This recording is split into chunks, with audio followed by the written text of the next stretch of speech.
I'm Veronica Vance. Coming up, we check out a few unique exhibits at the Detroit Zoo, visit Corktown's Otago Via for some authentic Italian, and then we head downriver to relax at 3 riverside parks, so stay tuned. Production funding for this program was made possible by the Detroit Metro Convention and Visitors Bureau, driving tourism growth in Metro Detroit since 1896.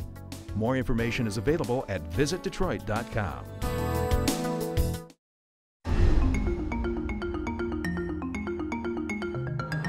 So check this out. If you haven't been to the Detroit Zoo in a while, we've got 3 great reasons to come visit. A good old-fashioned carousel ride, a brand new lion exhibit, and the Sphere of Science.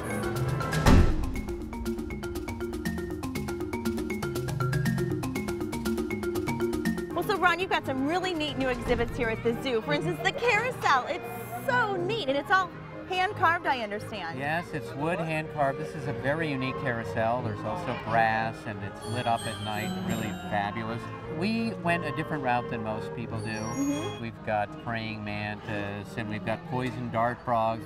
There's something called a cassowary, which is a very mysterious Australian bird, huge bird like an ostrich.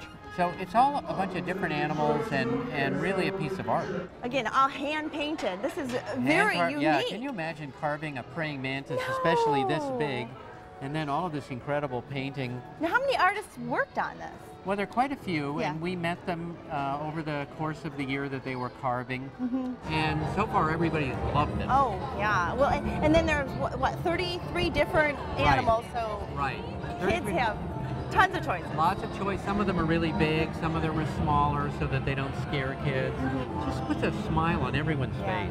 And so it's going to be open, what, April through October, that's the plan, right? Right. Yeah, it'll be a little bit tough to do it in the winter. Yeah. This will also be available in the evenings for special events. Okay. And then is this included with admission, or there's a little? This is a $2 charge for the carousel. That's not bad. No. Yeah. So what did you guys think about the new carousel ride here? It was wonderful. It's absolutely fantastic to see it here at the Detroit Zoo. We loved it. The girls had a really good time and a lot of different animals to choose from. The new lion exhibit, you can get really close. You can get really, amazing. oh my goodness, yes. She's not necessarily happy about that. They're getting used to being so close to people. Yeah. But before we had a big moat here, and put in this glass wall, which is 17 feet tall. So how are they adjusting to the wall? Well, great. I mean, you know, when they first came out, they took a look and sort of surveyed the area and wondered whether, you know, they had any opportunities, and they don't. So, but they've been doing fine. It just, they're getting used to, just as we're getting used to being close to them, they're getting used to being close to people. Yeah, I'd imagine the response from the public is pretty neat to be so close and personal to the lions. People get very excited. Yeah. Now, what you're seeing is she's actually on a heated rock. It's not on right now, but in the winter time, there are some special areas here which are kind of warming spots for them. And then they have this great, wonderful carpet, basically, which is the lawn out there, and they have a pretty good life. Yeah, they've got. And they do what lions do in the wild, which is spend 90% of their time resting, and every now and then they get up and eat and drink. It's great, and the lions seem to really enjoy it. They're out and really active today, which is always good when we bring the little ones. Yeah, so he really seemed to be enjoying it too. Did you like being up close to the lions? Do you like the lions, Wade? Yeah. I'm Mufasa. Oh, just like Mufasa. Oh. Simba.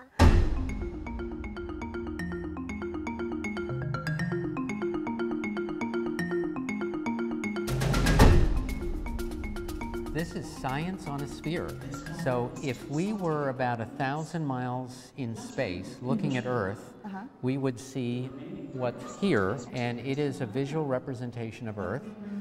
We have several hundred different types of programs that show what's going on in the environment, which of course connects us to the animals here and the exotic places that they come from. And now let's turn it upside down and we'll show you the north. Here's the North Pole right here. Quick beginning of another program. This is also about the desert. No, this is actually about climate. Okay. And water and how they interact. Oh, wow. But you can see this is really incredible technology. There are 4 projectors projecting onto a sphere. The sphere is not moving. And then the computer bends the light so it fits properly and is seamless. It feels like it's moving. Yeah. Here you see the comparison between Earth and Mars and Venus and the moon, and it's really, yeah, the possibilities are amazing. There's only one other zoo, and that's the National Zoo that has this. And then there are a number of science centers here and in other countries that have it, so we're all part of a network trying to make science a little more understandable. Well, Ron, lots of great reasons to come visit the zoo again, which brings up a point that a lot of people sort of think of it as a summer attraction, but I want to know what makes it a destination during other seasons? Well, not surprisingly, this place is all about nature, and nature is spectacular all year long. But you know, when you come here in the fall and the winter and the spring, it's different. Everything is different. The seasons change, the animals change. You know, you come here after a fresh snowfall, and you're likely to see the tigers playing in the snow, and you'll see wolverines doing snow angels, and the snow monkeys will be in their hot tub. You know, we should probably serve them drinks while they're in there. It's just, they have so much fun. And then, of course, you know, in the fall and the spring, this is so beautiful. There's so many gardens here, and the animals tend to be more active when it's cooler. They do? Yeah. Awesome. Yeah. Well, a lot of great reasons to come to the zoo any time of year, and I want to say thanks so much, Ron. Thank you for being here.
I'm in Detroit's historic Corktown neighborhood where they've got a big variety of food, tons of great restaurants that sell everything from crepes to barbecue, burgers to microbrews. But we're here today for some authentic Italian food. I'm at Otago Via, which means 8th Street in Italian, and we're right at the corner of 8th and Michigan Ave. They've got great Italian food, bocce ball courts and all.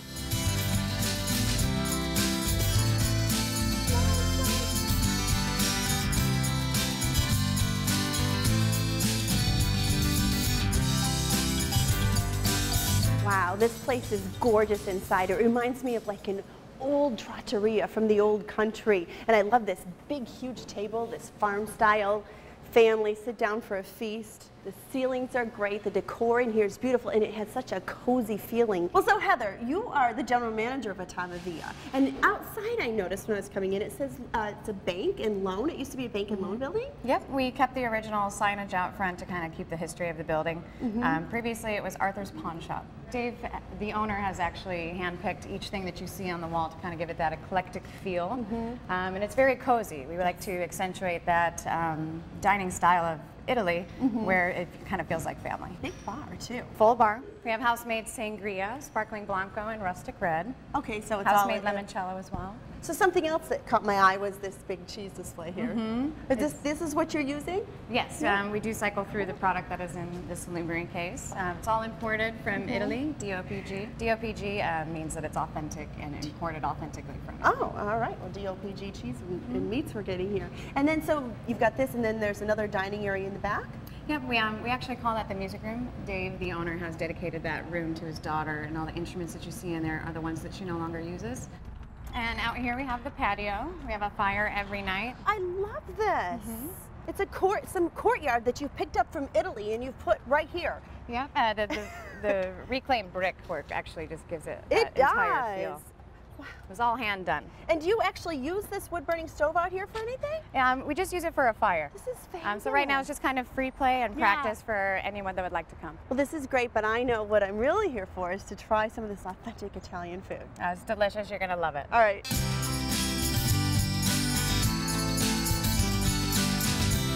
He's making the classic pepperoni pizza with onions and Gaeta olives.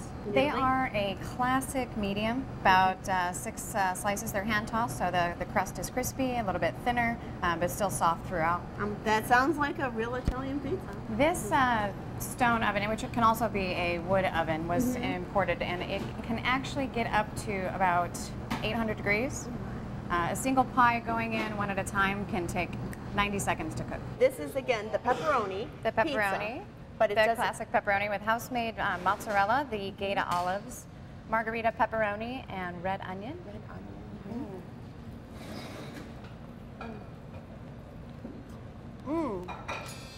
Delicious. It is wonderful. No, but tons and tons of flavor. This one here is our classic Italian. I don't want to stop. It starts with a garlic sauce white base. Oh, so there's not a red sauce on it. This is a white sauce pizza. House-made fresh mozzarella. You see the capicola here and the soppressata. And a little bit of Italian dressing just drizzled on top. Again, the olive oil and some fresh Parmesan cheese.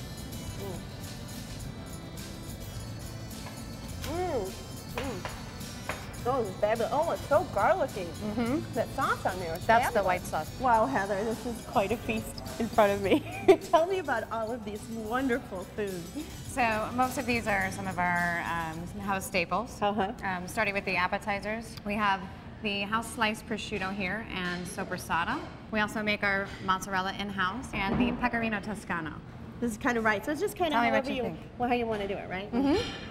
Mix and match.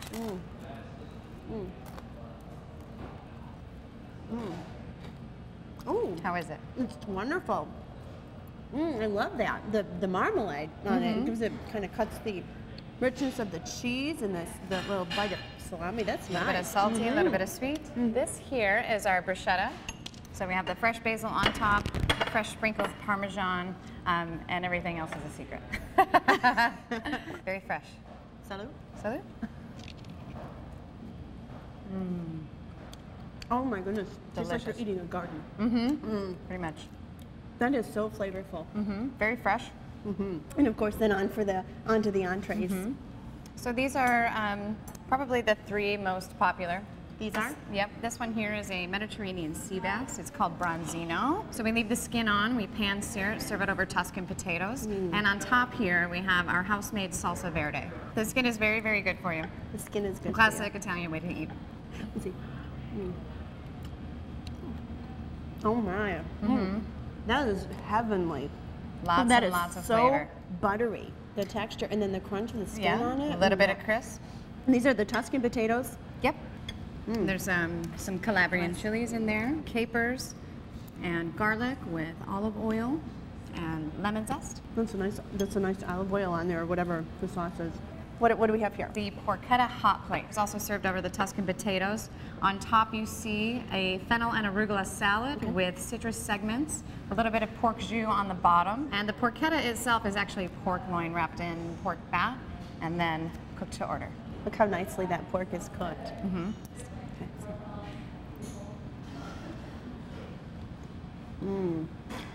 I love the sear on that. With that orange, with the citrus flavor, that is delicious.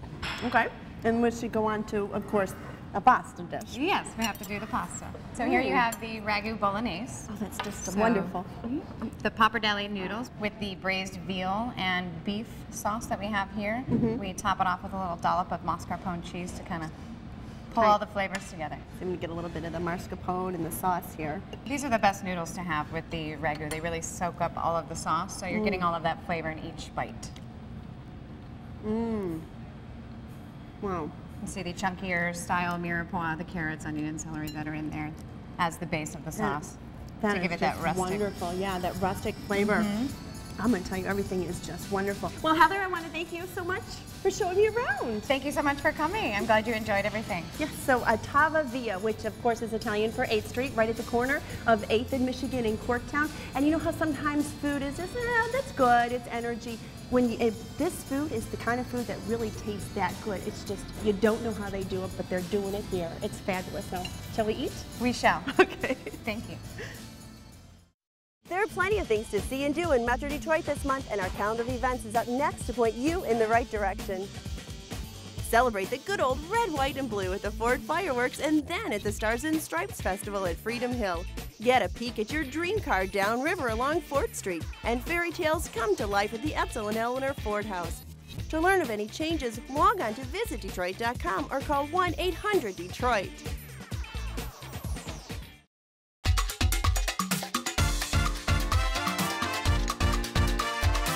I just love the Detroit River because it's such a gem that we have here, and it's a huge part of what makes Detroit, Detroit. And I can't think of a better way to spend a lazy day than relaxing riverside, just people watching, boat watching, and taking it all in. So that's what we're going to do today. What I want to show you today is a way to experience the river in a more relaxed and, most importantly, free way. We're going to concentrate on 3 areas along the river where you don't have to spend any money to enjoy the sights. A few stops where you can bring the family or friends from out of town and not have to reach into your wallet. Now the river stretches a long way, so today we're going to concentrate on 3 downriver portions of the river. So the downriver area of the D consists of the suburbs that are situated closest to the river and south of downtown, thus downriver. And today we're going to start right here in Wyandotte at Bishop Park.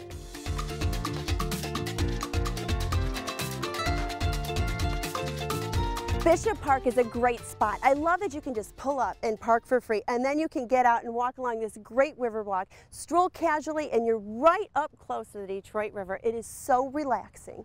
The park opens at 6 a.m. and doesn't close until 10 p.m. and it's located between Elm and Vinewood Streets off of Jefferson Ave, or otherwise known as Biddle Ave in downtown Wyandotte. And by the way, the view across the river looks at Canada, so you get an international view. If you want to do a little fishing, there's plenty of opportunity to get your pole in the water because there's even a huge fishing pier, and everyone is welcome on the fishing pier. It's not just restricted to fishing. Now Bishop Park is a park. It's a 12.2-acre park, so it's huge. There's plenty of room here. They've got picnic shelters, great for family reunions, a playground, there's even a concession stand. And the park is easily accessible right off of downtown Wyandotte. And by the way, downtown Wyandotte is wonderful. It's known as the heart of Downriver. There's plenty of shops and restaurants, art and culture. So if you do have the urge to take a break from the river, the entire downtown district is only a few steps away.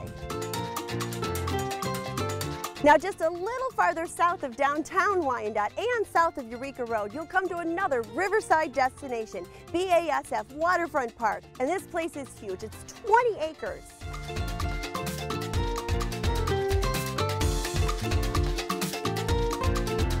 There's a lot that makes this park really unique, and aside from the incredible views which look out onto the island of Gros Seal, they have these lookout docks that jut out into the river to give you that immersive perspective. And the rocky shoreline makes it feel as if the river's coming right up to you and tempts you to just sit on the edge and catch the river breezes.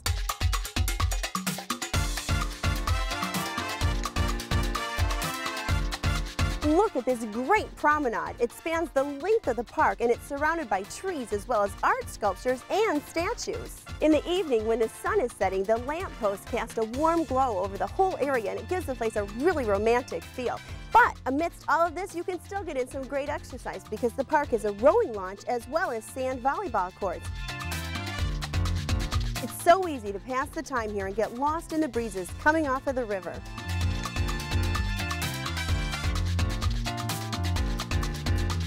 Our last destination is Elizabeth Park, and it's located in Trenton, which is just the next town south of Wyandotte. And you can find your way here either off Elizabeth Street or Riverside Drive in downtown Trenton.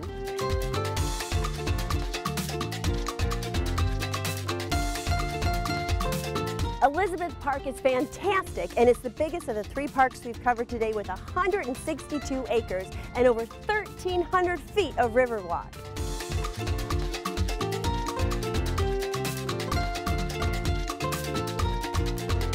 What do you enjoy most about Elizabeth Park? The events, meeting a lot of people, watching everyone fish, being able to walk with a beautiful view. All right, well, I'll let you get back to your stroll. Thank you. Okay, thank you. The whole park is a charm to visit. There are bridges throughout the park that cross over river canals, and like the other 2 parks we visited, there are plenty of recreational activities, from playgrounds for the kids to biking to plenty of chill-out time. So what's really great is you don't have to wait for the warm weather to enjoy the Detroit River. These riverside destinations are amazing all year long, and they take on a totally different vibe during the winter months. So make sure to check out these gems. You'll discover a whole new and calming way to enjoy the D.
Well, that's our show. Thanks for watching. I'm Veronica Vance. And remember, if you'd like more information on any of the places we visited, log on to visitdetroit.com. So until I see you next time, go out and explore on your own and discover the D. To learn about discounts and special offers for featured attractions, plus how to get copies of Visit Detroit magazine, click on visitdetroit.com. Production funding for this program was made possible by the Detroit Metro Convention and Visitors Bureau, driving tourism growth in Metro Detroit since 1896. More information is available at visitdetroit.com.